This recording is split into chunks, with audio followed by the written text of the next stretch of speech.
지난 1일 국군의 날 행사의 단연 백미는 최초로 공개된 현무5 초고위력 지대지 탄도미사일이었습니다. 세계 유일 탄두 중량만 9톤에 달하는 미친 파괴력으로 괴물 미사일로도 불리는 현무5인데요.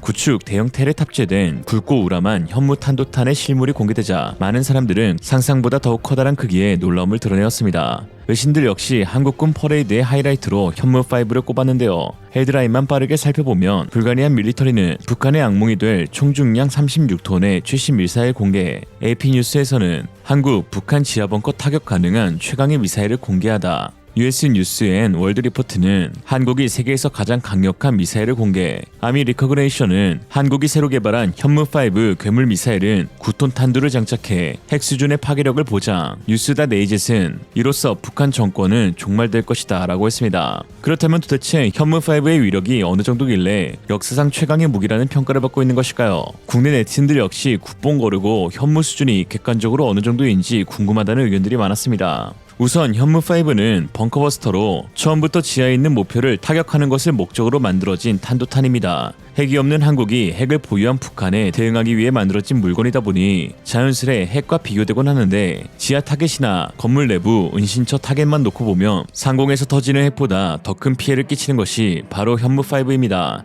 핵 공격은 지하 4-5층 깊이인 15m 아래까지 내려가면 폭발에 큰 영향을 받지 않을 뿐더러 공중 폭발이라면 폭심지 한가운데에서도 건물은 그대로 남아있을 정도입니다. 그러나 현무5의 경우 지하로 깊숙이 파고 들어가 2차 폭발을 일으켜 일대를 초토화시키는 지진작용을 일으키게 되는데요. 1945년 영국이 만들어 실제 사용하여 그 파괴력에 논란이 일어났던 종결급 지진폭탄 그랜드 슬램이 6톤의 마 0.9였는데 현무5의 경우는 탄도미사일이면서 탄두 중량이 9톤에 마 10으로 지하에 꽂히니 대강 봐도 그 위력이 어느 정도인지 느낄 수 있죠. 특히 북한이나 중국 또는 테러단체와 같은 권위주의 국가 또는 집단의 경우 특정 지도부가 제거되게 되면 조직이 와해되기에 지하 도피시설을 이용하게 되는데요. 사실상 현무5는 이러한 특정 인물들을 정밀 타격할 수 있는 최강의 미사일이라고 할 수 있습니다. 최근 헤즈볼라 사령관들을 거의 전멸시킨 이스라엘 벙커버스터는 2000파운드의 BLU-109로 2m 두께의 강화 콘크리트를 관통시킬 수 있는데요. 현무4의 경우 관통 능력이 23m 수준이며 현무5의 경우는 탄두 중량 4톤일 때에 관통 능력이 300m까지 대폭 확장되는 것으로 알려져 있습니다. 여기서 눈여겨보아야 할 점은 북한의 주요 갱도시설들을 파괴하기 위해서는 사실 4톤만으로도 충분하다는 것입니다. 즉 톤에 집중하기보다 탄두 중량에 따라 천차만별로 달라지는 사거리가 더 중요하다고 할 수 있는데요. 한국군은 현무5를 단거리 탄도탄으로 소개하고 있지만 외형만 놓고 보면 영락없는 ICBM이라는 점에서 사거리에 따른 주변국들의 다양한 반응이 나오고 있습니다. 특히 사거리 안에 포함되어 있는 북한, 중국, 러시아, 일본의 반응이 각각 다른데요. 각국이 해석하는 방법에 따라 현무5에 대해 느끼는 두려움, 그리고 현무5가 지니고 있는 전략적 가치를 느낄 수 있었습니다. 일본 군사 밀리터리 채널 JSF는 다음과 같이 분석하였는데요. 현무5의 미사일을 담는 캐니스터는 전장 20m급으로 중국군의 ICBM인 둥펑 31에 필적하는 사이즈입니다. 현무5는 탄두 중량 8톤을 장착할 시 사거리가 짧은 SRBM으로 분류됩니다. 이를 반대로 말하면 탄두 중량을 가볍게 하는 것만으로도 현무5는 중장거리급 사거리의 미사일로 발전하는 것이 가능합니다. 외형은 러시아군의 이스칸데르와 닮아 있는데 마치 이것을 초대형화한 초거대 이스칸데르라고도 부를 수 있는 디자인입니다. 지금까지 인류가 보유한 최강의 벙커버스터는 미국 GBU-57 12톤의 폭탄이었습니다. 한국군의 현무5는 이보다 가벼운 9톤이라는 탄두 중량이지만 GBU-57이 자유낙하인 반면 현무는 탄도미사일에 마 10급 고속력이 부여됩니다. 운동 에너지는 현무5 쪽이 훨씬 더 클 수밖에 없어 세계 최강의 벙커버스터라 할 수 있습니다 라고 했죠. 이를 본 일본 네티즌들은 다음과 같은 반응을 보였습니다. 사실 푸틴의 러시아나 북한도 핵공격은 인류 멸망이라고 소란을 피우고 있지만 일반 탄두로도 작전을 세워 정확히 목표를 타격하면 핵과 동등 이상의 파괴력을 가진다고 생각한다. 오히려 독재자들은 핵무기라는 말을 혼자서 부각시키는 책략에 빠져있는 것 같다. 권위주의 국가에는 한 명의 수장이 존재하지만 자유주의 국가의 수장은 잘라도 다음이 도달한다. 즉 한국의 시각에서 보면 참수작전에 편리하게 사용할 수 있는 무기가 현무이다. 북한이 준비 가능한 지하 깊은 시설의 수에는 한계가 있으므로 대형 지하 관통 탄두는 매우 효과적이라고 생각한다. 얼마 전 이스라엘이 비슷한 작전을 베이루트에서 실시했는데 지하시설이 북한계 기술이라는 소문도 있어 저는 분석을 진행하면 더욱 효과적인 운용이 가능할 것으로 보인다.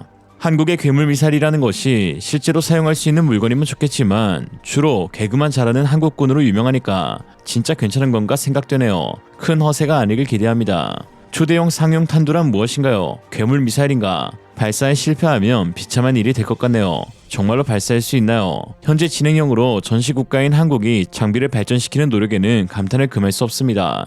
낡은 정보를 바탕으로 한국을 조롱하고 시시한 자존심을 채우는 것도 좋지만 이제 일본도 자자참보다 세계의 현실을 보는 편이 좋습니다. 마치 ICBM과 같은 위평을 가진 단거리 탄도미사일이네요. 참수작전에 사용할 수 있을 것 같습니다.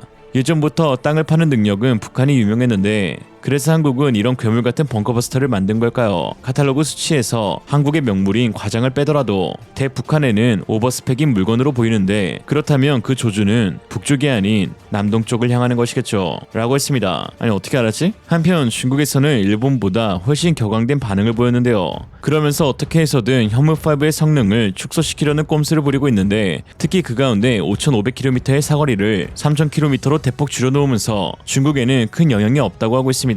사실 3,000km여도 베이징은 들어가는데 말이죠. 중국 유명 군사블로거 왕가 상수는 다음과 같이 짓거렸는데요. 한국 열병식에서 소량의 중거리 미사일을 전시했는데 과연 주변을 위협할 수 있을까? 스스로 괴물이라 칭하지만 실제로는 쓰레기에 불과하다. 현무5 중거리 탄도미사일이 처음으로 공개되었다. 하지만 수량이 너무 적어 단 2발로 편대를 구성해 통과했을 뿐인데 이것만으로도 우주 제일 대국의 국민들을 열광시키기에 충분했다. 최대 사거리는 3,000km이며 세계에서 가장 무거운 통상 탄두를 탑재했다 하지만 이를 위해서는 사거리를 600km로 크게 감소해야 한다. 사거리의 극단적인 감소를 대가로 얻은 세계 최대 투사 중량은 한국인의 허영심을 만족시켰고 현무5를 탄도미사일계의 괴물이라고 자칭하고 있다라고 했죠.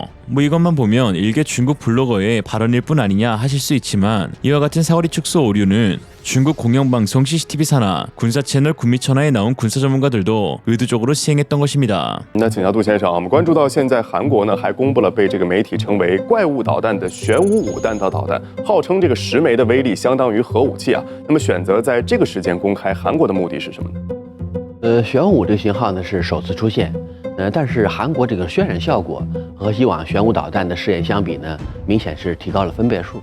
两个指标，第一呢是大射程，之前玄武导弹被美国约束射程不得超过800公里，但目前韩国所公布的玄武5导弹的射程是1500公里，基本上可以对北部的各类目标进行没有死角的全纵深攻击，也说明呢它的杀伤链计划有了玄武5导弹之后将会明显增加，而且如果这枚导弹调整弹道，有可能对半岛之外的目标构成一定威胁。另外呢是大钻深，因为他认为朝鲜地下工事非常的坚固，特别是核弹头、核导弹以及核基地，像这类目标，一般的玄武导弹面杀伤效果没有办法进行全部损毁。